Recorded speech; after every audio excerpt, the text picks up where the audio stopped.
Bismillahirrahmanirrahim. Assalamualaikum warahmatullahi taala wabarakatuh.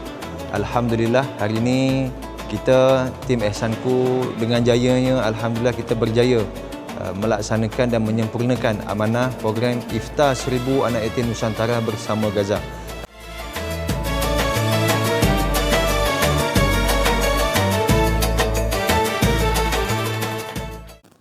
Man la yarham, la yarham. Siapa yang tidak mengasihi, tidak akan dikasihi. Kasih sayang kepada anak yatim adalah ukuran kemanusiaan kita.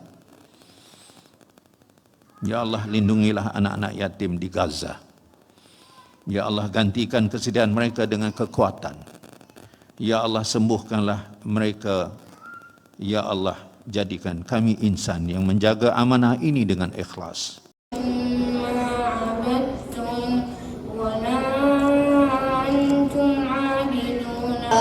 أرأيت إن كذب وتولى.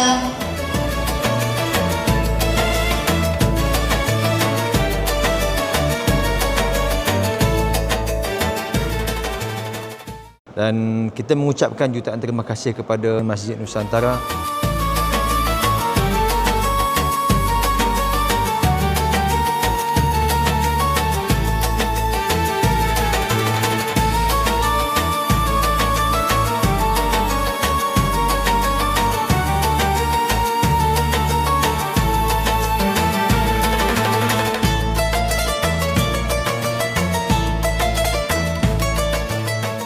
Terima kasih Masjid Nusantara.